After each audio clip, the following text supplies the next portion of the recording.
Hello and welcome to another Facts and Dimensions Spotlight Dataset.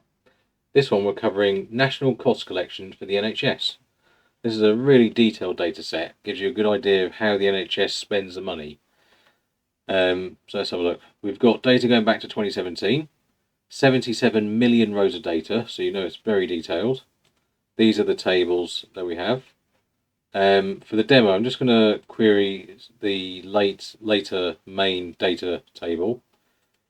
So you get an idea what's in there, and then I'll go and query all the dimensions so you can see the descriptions that go with these fact tables. But really you're going to need to ask for a free trial and have a play because there's too much to go through for one video. So this is one of the main data tables. You can see the column headers, so there's a lot of granularity, and you can see the sort of value columns. So that's that. Then the main description tables is currency description. So you can see there's over 4,000 rows. So that's an awful lot of detail. And if we have a look at one, for example, let's see this one. So not only say, for example, HIV disease, you've got different types of HIV disease, and even with different scores.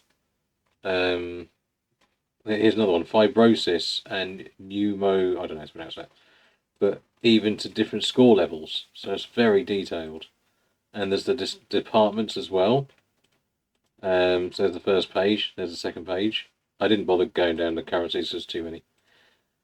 Mapping pot descriptions and memorandum units. So as I say, ask for a free trial and you can have a really good delve into this data set. And I mean, one of the things anyone watching this video that is in the business of providing analytics to the NHS, this would be a fantastic one when merged with some of the other data sets like NHS workforce, friends and family test, demographics, which has things like deprivation.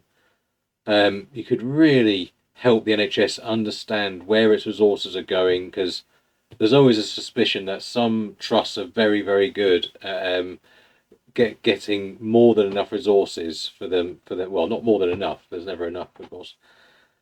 But some trusts might be argued to be poor at getting the resources they need, and that then leads to poor results, and so on and so on. And I don't know. Anyway, some ideas. That's for you guys to do. All we do is the data. You do the analysis. Thanks.